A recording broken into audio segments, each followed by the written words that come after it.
In this episode of What's in the Story, we will be talking about God of War 2018, Persona 5, Monster Hunter World, and Monster Hunter Rise. If you have not played these games, watch at your own discretion. There may be spoilers. Welcome to What's in the Story, your one-stop shop for two random people critically assessing various forms of media and talking like we're actual experts. I'm Mega. And I'm Phat. And welcome to the show. Today's topic is plot versus gameplay, which is more important for a good video game.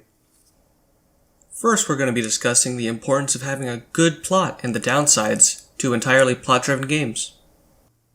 Okay, for our first section, we're going to be discussing the pros and cons of plot-based video games. And first, we're going to be talking about how a good plot allows a player to become more invested in the game and its character's goals. For example, we have God of War 2018, a new title to the series, which was a huge critical success, primarily based on its setting, plot, and characters.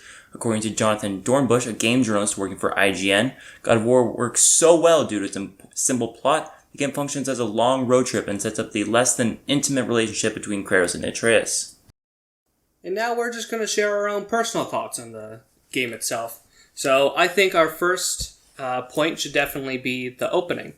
The opening takes place in a nice wooden cabin, and we get to see both Kratos and Atreus reacting to their mother's death and performing the funeral.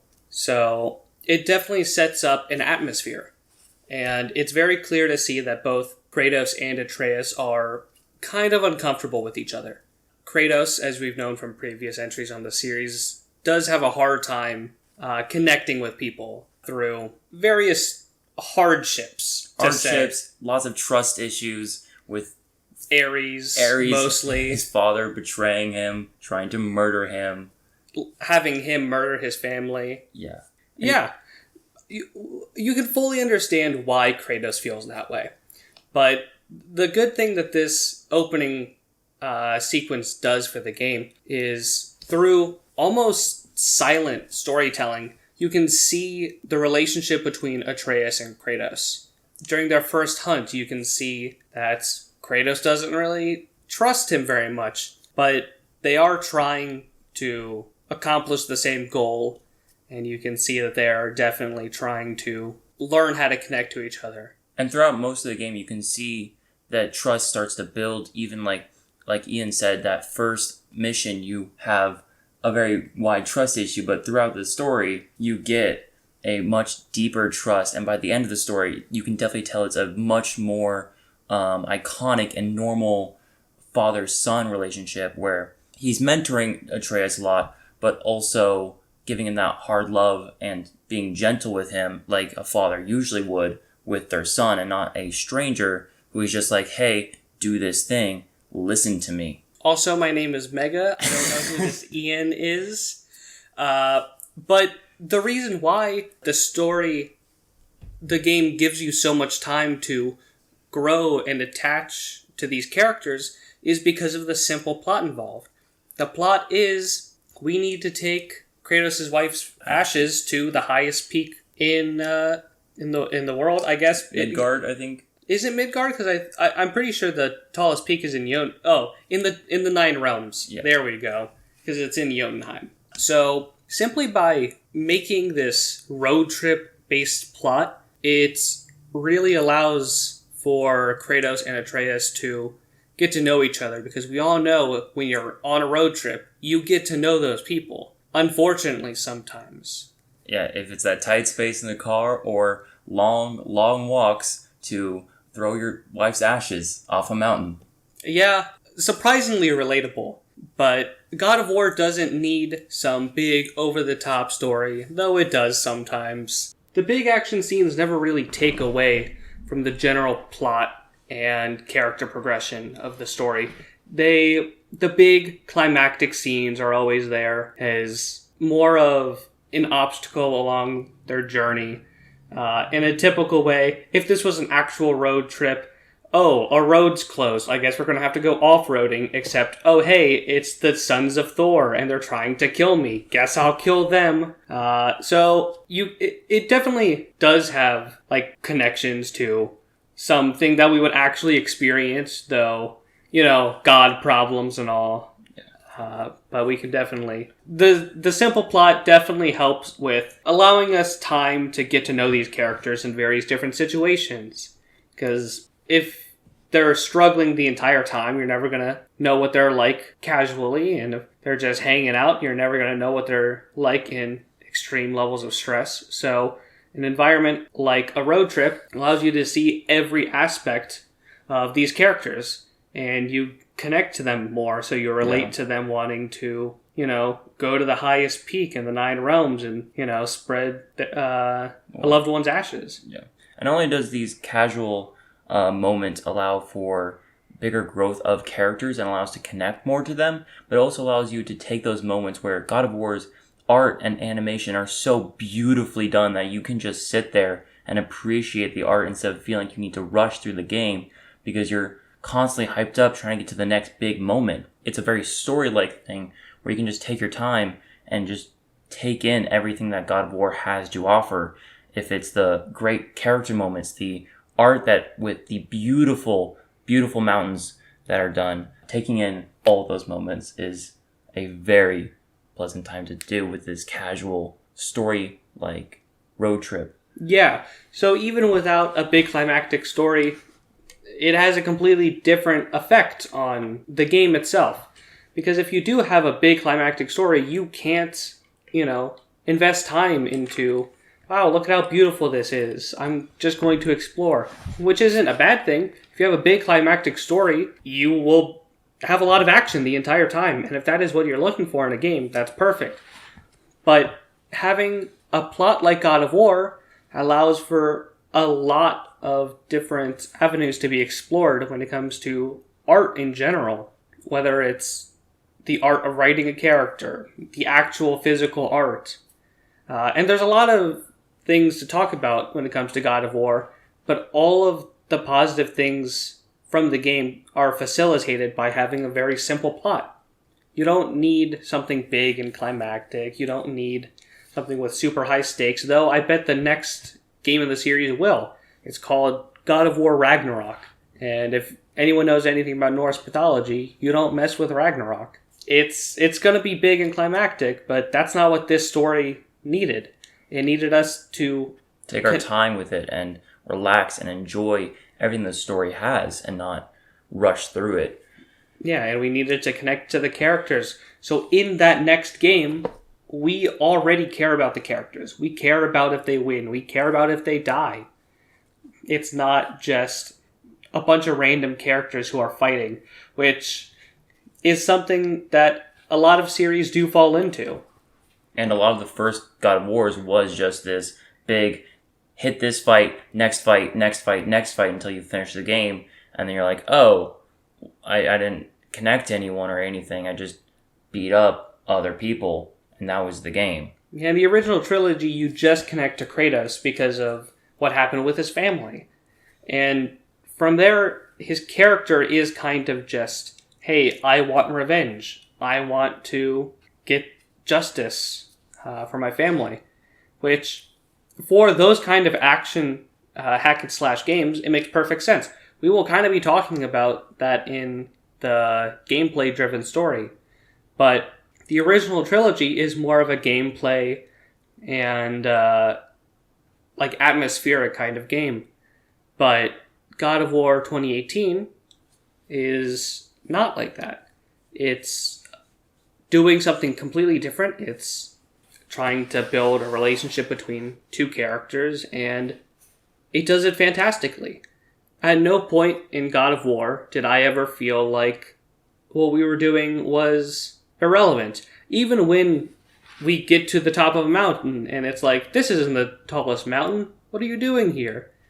Yeah. It always makes sure that there's like some story importance of the game that you never feel like, oh, I don't know what I'm doing, or some random mission that a lot of other games do where you're like, oh, this is just buying time really to the next point or pushing you.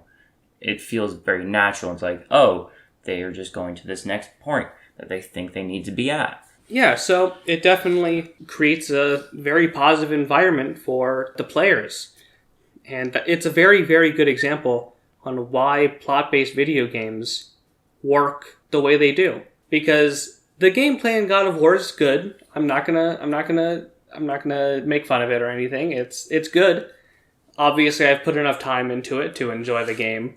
Yeah, what do you have, over 100 hours in the game? I believe so, probably. Over my 2 playthroughs, yeah. So, it's not a good example of why gameplay isn't important, because the gameplay is very important, but everything in the game is facilitated by its plot. Yeah. Without the plot, the gameplay would mean nothing, and it would just be a hack and slash, which is fun for a little while, but the plot is what allows God of War to function the way that it does. And that really drives us to our next point, which is God of War is a game you can definitely only play once or twice because of how, once you know the story, not much is new and exciting and changes.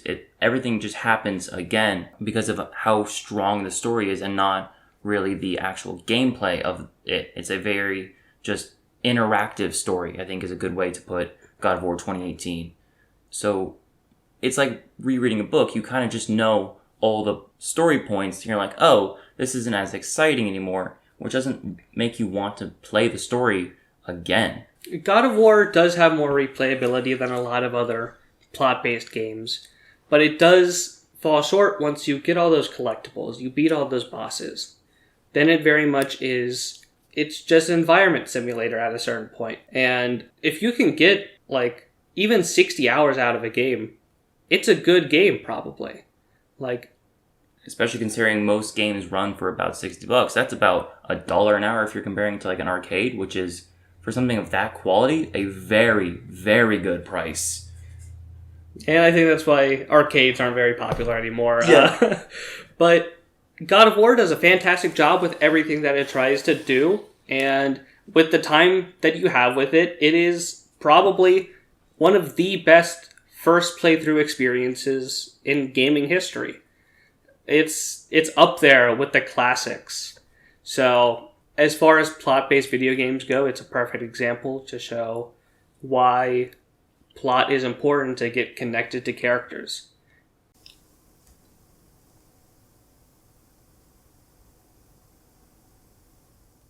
Despite all the pros of investing into a game's plot, if you invest too much time of a game's entertainment value into plot, it can seriously reduce its replayability.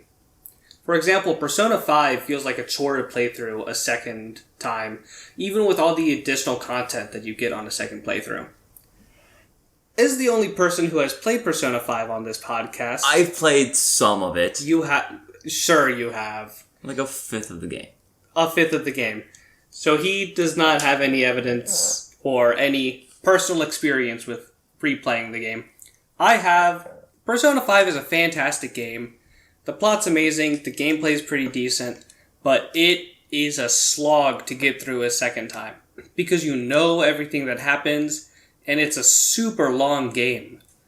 So everything feels kind of meaningless after a certain point, until you get to that additional content that you want. Say you want to increase the confidant rating of Ryuji, which you should do every time, because Ryuji's the best. That I know, Ryuji's amazing. Yeah. Wait, ain't that bad? Yes, it is. Just completely messing up a game on a second playthrough by knowing everything that's going on is bad, as Ryuji would say. But it's hard to say that it's not worth it for a game like Persona 5. Because everyone loves Persona 5. I love Persona 5. You've barely played it, so you can't comment or speculate, and it's not your kind of game. But yeah, it definitely seems like a game that is very easy to love. A lot of people really love Persona 5, including myself, and I gotta say, its second playthrough is nowhere near as good as its first. And I think that's not necessarily a bad thing, because the first playthrough is so long and is super enjoyable, but it's a good example of what a plot-based video game can really cause. Because, again, Persona 5 has all of the hallmarks of a game that should have a lot of replayability. You get a lot from replaying a game, because you can't complete everything on the first playthrough. But it definitely hurts the game on the second playthrough because you already know everything that happens in the story, and it feels like it's wasting a lot of time. And the main problem is a lot of the game is about building characters and like introducing characters. There are plot twists and everything, and all of that is kind of less interesting when you already know what's going to happen. Sometimes it's interesting to go back to scenes with context of like, hey, that guy's bad. Or that's some really cool foreshadowing of the future. Which we will get to on a later episode. But Persona 5 is a fantastic game. It's not very good on replay. At least in my opinion, because you know everything that's going to happen. And even with the additional content, that is super fun. It really is. It's very interesting. It doesn't hold up to the first playthrough. Which is a shared trait it has with God of War, where the second playthrough just is not as good as the first one. You know what's going to happen. You get some stuff, yes, you can fight the Valkyries better, you can upgrade further, but it just doesn't hit as well as that first playthrough. Even not having played Persona 5 entirely, I can completely relate to this point of having played God of War and loving it so much and trying to play it again and just it falling short the second time. Yeah, it's kind of like rewatching a show the second you finish it, which I can only do with one show, Mob Psycho 100, but this isn't about that. I swear. Though at certain points it will kind of feel like that's an entire episode, but it's not, I swear. Tangents aside, investing too much of a game's entertainment value and plot is not always the best thing. But instead, it really boosts the first playthrough. And all subsequent playthroughs get worse because of that. And we will be talking about gameplay after this. And now, a message from our sponsors.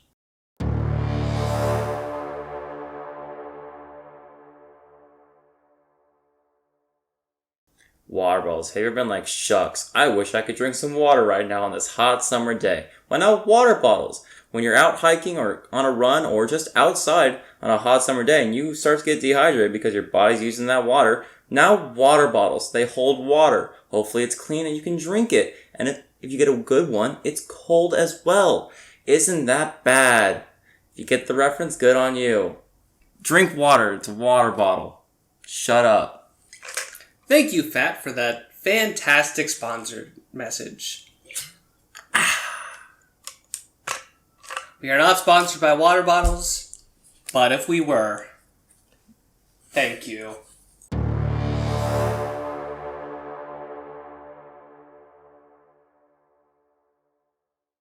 For our second section, we're going to be talking about the pros and cons of gameplay. For example, good gameplay causes players to have a lot more fun while actually playing, and leads to players playing more and more often. For example, we have Monster Hunter. Monster Hunter Rise in this is a game with a satisfying gameplay loop that can make players feel accomplished and entertained. According to Tom Marks, each hunt is essentially an epic boss fight against a specific monster or two, all of which are incredibly diverse in both visual design and behavior. Monster Hunter Rise is a game that I've played a little bit. Just a few hours. Just a little bit over 250 hours. Is it that much, really? Yeah, it is. Oh my goodness. Yeah. What is that? I think 10 times more than me? Yeah, well, it's because you suck. I'm also busy. That's true. So I think I have a good amount of knowledge when it comes to the gameplay loop of Monster Hunter Rise. It's fun.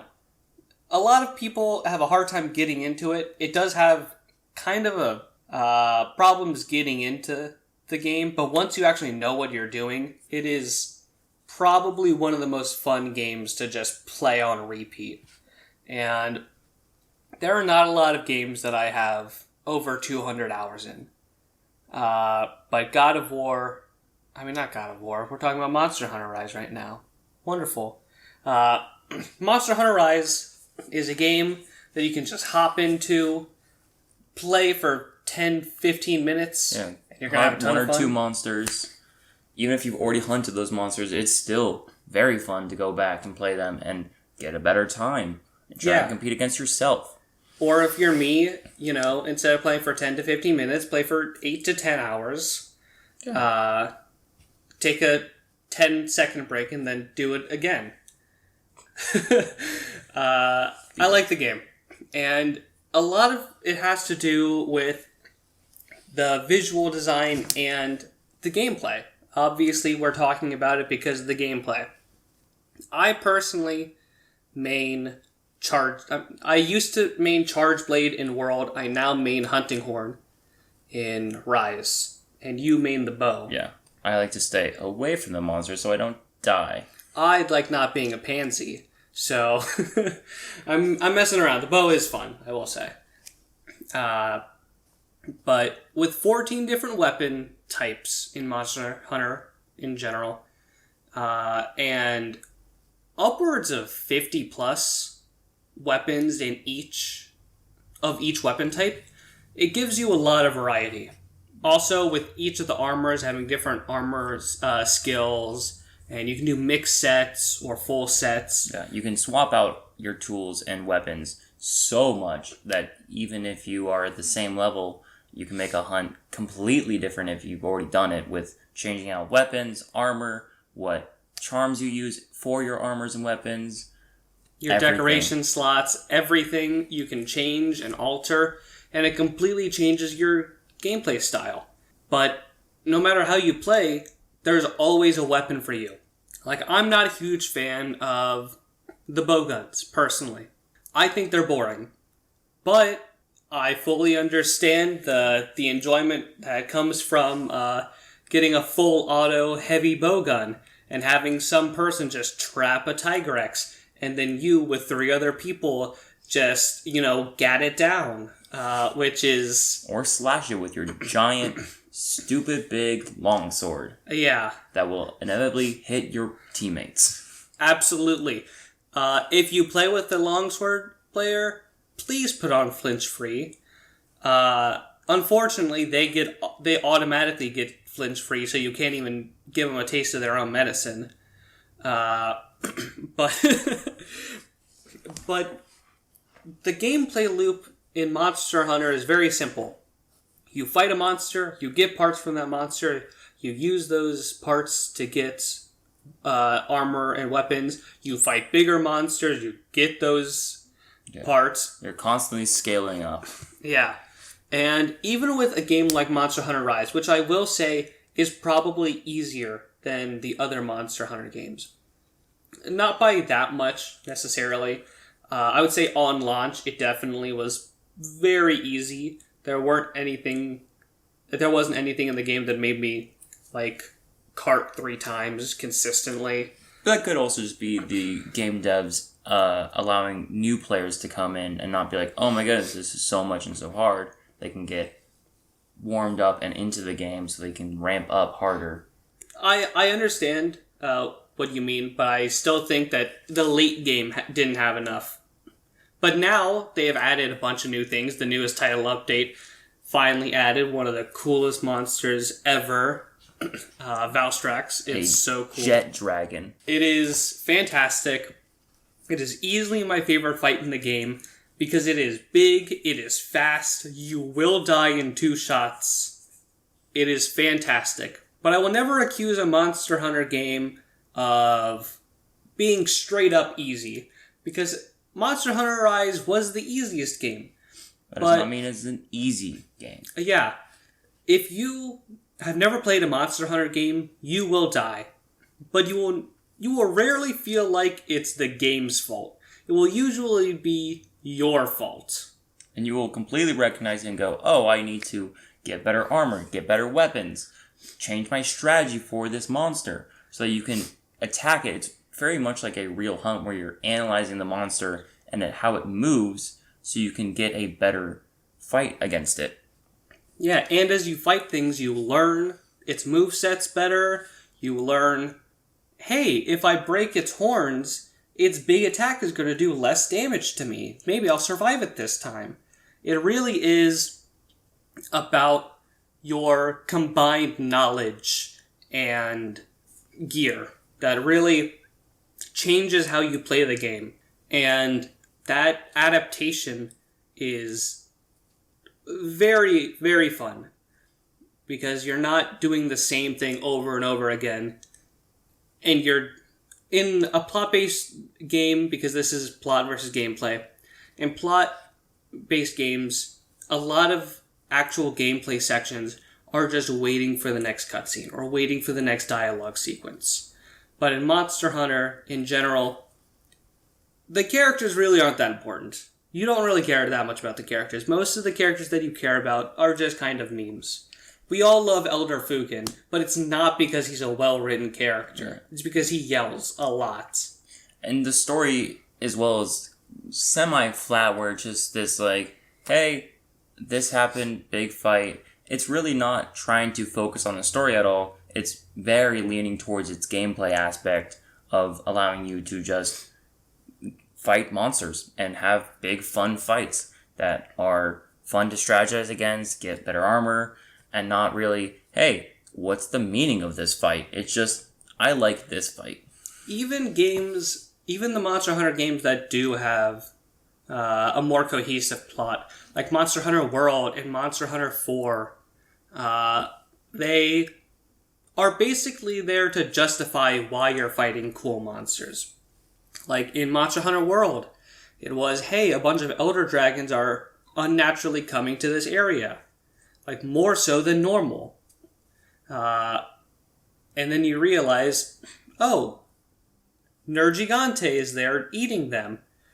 And then a little bit later, you realize, wait, Nergigante's here to even out the ecosystem because too many Elder Dragons are coming here. And then you find what's causing that. And all that stuff is interesting, but altogether not really important to what you're actually doing. And even with Monster Hunter Rise, where you're trying to figure out what's causing the rampage, the plot really doesn't factor into your enjoyment of the game. Even when they set up mysteries, usually it pays off pretty quickly, and you'll be fighting that monster. And even when there are fights that aren't fun, because there are fights that aren't fun. That's how it works. The game isn't perfect.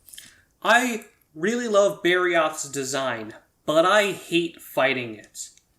And that's entirely because of my own playstyle and my own preferences. But there are so many monsters in these games that even if you don't like a specific monster, don't fight that monster. You don't need to. Fight Gos Harag. Because Gos Harag is the coolest monster they added in this game. I'm just saying. It's true. Oh, hey, I'm an ice Oni that, has 2 giant ice blades on his hands and will kill you. It's fantastic. Will run at you with them. Yeah. All of the monsters are also very lifelike in certain ways because they're kind of modeled after real physiological aspects of creatures in real life. Obviously, not all of them are very realistic. Some are very much over-exaggerated, like if you take like an electric eels, how it has that electrical shock. There are monsters that have that electrical shock, but it is very over-exaggerated with, you can see it sparking off of the creatures as they move. Yeah, but just having any kind of realism makes everything feel a lot more visceral. And it is kind of a cartoony game when you get down to it. It is. You are carrying around a giant sword. All of the characters are really goofy. Every time you go on a hunt, you have to watch a cutscene where you eat food with a bunch of little cats preparing it. You can skip it, but why would you? No, you cannot skip it. No, you cannot skip it. As you believed until we corrected you. Yeah. I get it, we lied to you, but we also skipped it in front of you. That's your fault. It is. Yeah. But Monster Hunter Rise is a perfect example of a game that just needs gameplay. Because the plot, you don't need to know any of the characters. Because you don't really interact with them very often. Basically, they're there to tell you where to point your blade, or your bow, or your machine gun, Or insect glaive. Or gun lance. All the weapon types are very cool, I will say. Not all of them are fun for everyone. Like, I really don't like lance, but I've seen people who really love lance. And while Mega absolutely loves hunting horn, I am not a huge fan of hunting horn at all. It just feels way too slow for me. But I love bow. I love having that ability to change out my kind of different shots, different elements. I love the variability in bows that I don't quite get with hunting horns. Yeah, and the Monster Hunter community is so open that you can even be wrong like that and still be supported by the community. As long as we can all agree that longsword mains need to stay away from me. Yes, everyone. They need to stay away from everyone. Well, no, they stay in their own little longsword Longswords circle. can gang up together, but everyone else should stay 6 feet away with them. Actually, their blade is 6 feet. Yeah. You need to stay 9 feet away. I would say at least a continent away. Yeah, I think that's fair. To be blunt, this game's awesome. You can always go back and fight monsters. No matter how many times you fought them, get a better time, get different parts, because you're not always going to get the same parts for a monster. There's percent drops of different items. So you want to go back and farm those monsters to get certain drops. And yes, gems do exist, no matter how few of them you have gotten. I swear they exist. I hope. I'm not sure. I haven't got one. It took way too long for me to... Actually, no, I got pretty lucky with Valstrax. I got it in 5 hunts. Wonderful. But sometimes the game keeps you in its grasp by making everything so fun and making sure that you really need to work to get things. And it feels so rewarding when you complete a build. Until you realize, wait a minute, since when did I have 380 hours in this game? I was at 20 yesterday. How does that work? Is that how time works? I'm not sure. And that just shows how much the gameplay is fun. And then you're like, oh my god, it's been 3 months. What's going on? And then at that point, you've already had too much fun with the game. Yeah. Either way, I think it's very clear that we absolutely love the gameplay of this. But it also could do with a little more story and making characters feel a little more fleshed out, a little more important than it being fully gameplay. And that's one of the cons of a gameplay driven story, is you don't really connect to characters. As much as the game is fun, you don't get connected and have that emotional appeal when a character dies. It just is whatever. You don't care. You're just like, oh, I'm gonna go do this next hunt now. Bye. Yeah, and this leads very naturally into our second point, where exactly, if you invest too much in gameplay, you're not going to care about the characters or the stakes or anything involved with what's actually going on in the game. And while Monster Hunter Rise technically does have a plot, it didn't really affect the game very much. And if this was Monster Hunter World, I would be thankful, because then I wouldn't have to deal with the handler. But Monster Hunter Rise does really, really rely on the gameplay. And if you don't like the gameplay, and there are people out there who just don't, no matter how much they're wrong, the entire game's going to fall flat for them. If you don't have fun playing the game, there isn't much else to the game. There's nothing else to the game. Yeah. Except for looking at cool monsters. And that is definitely the primary downside of gameplay-based video games. Because if you don't like the gameplay, there is nothing else to fall back on. There's absolutely nothing else to fall back on. Nothing that's going to keep you interested. While with plot-based games, it's kind of the same thing. If you don't like the plot and the gameplay is bad, you are not going to enjoy it. So, in our next section, we're going to be talking about which is more important. And now a message from our second sponsor.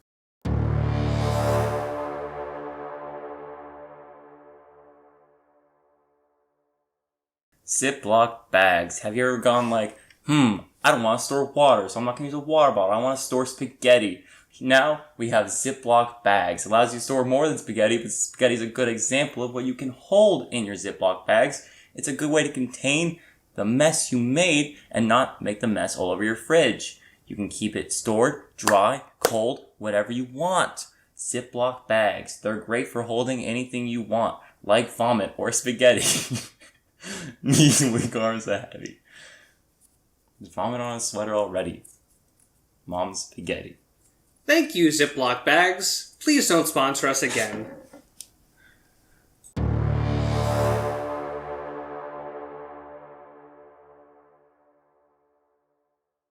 So for our third section, we're going to be talking about which is more important in a story. An interesting plot that fleshes out the players to the world, characters, threats, or fun gameplay that can be completed on repeat and continue being fun hours and hours later.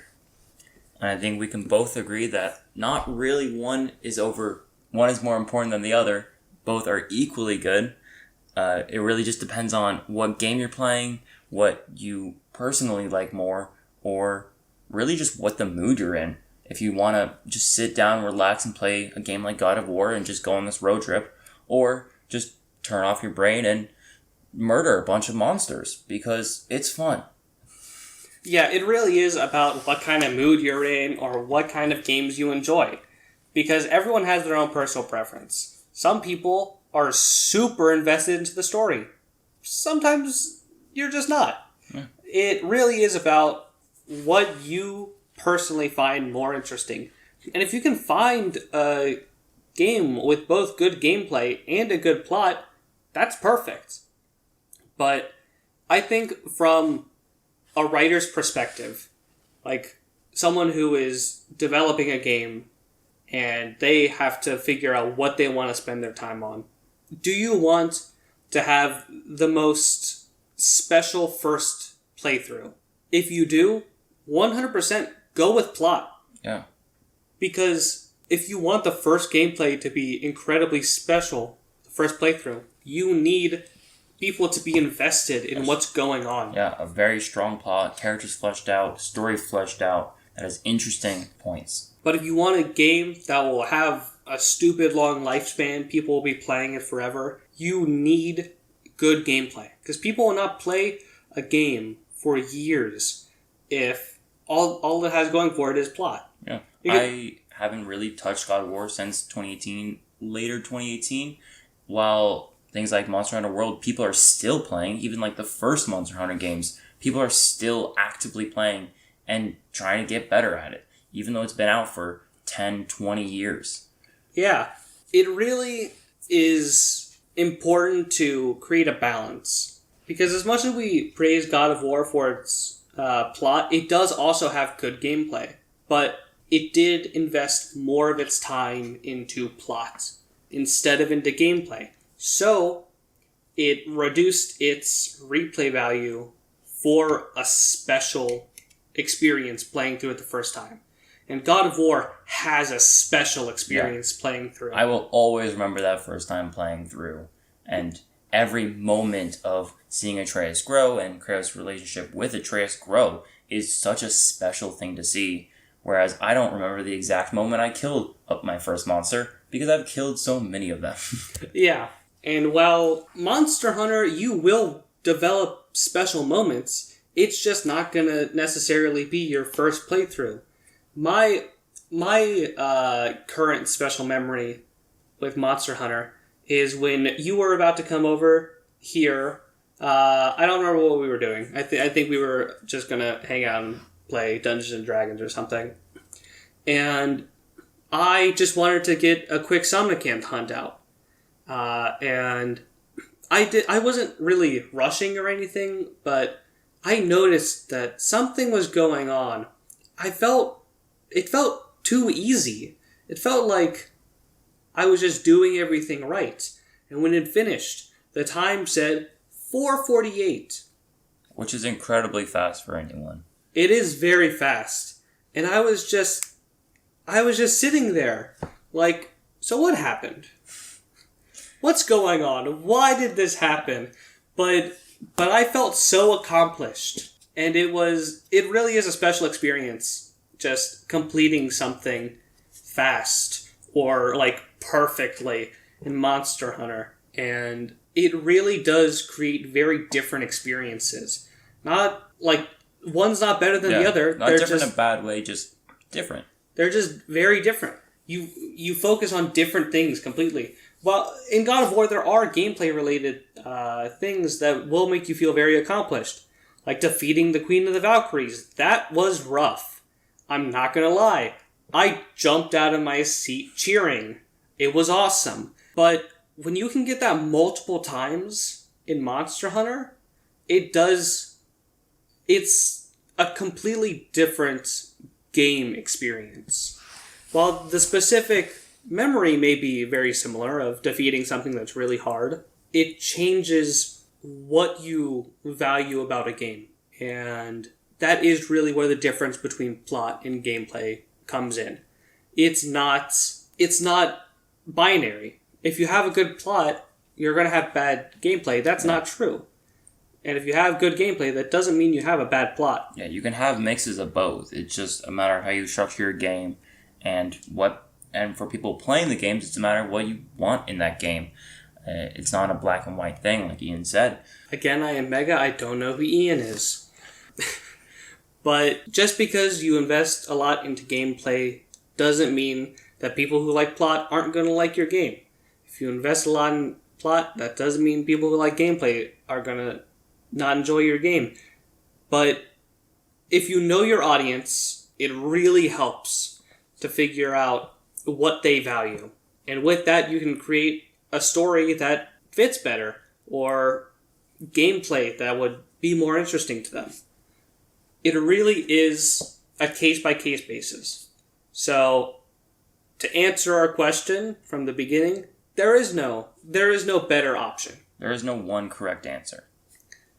You can do whatever you want, and it will receive varying results.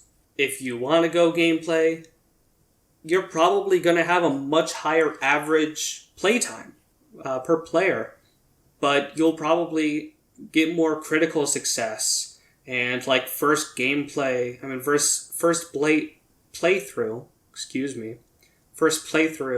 enjoyment in a plot-based game than a gameplay-based game. So it is entirely up to what you're looking for, what the audience is looking for, and all of those things. So thank you all for listening, and we'll see you next time in What's in a Story, where we're going to be talking about animation in cartoons and anime. Thank you. Bye-bye!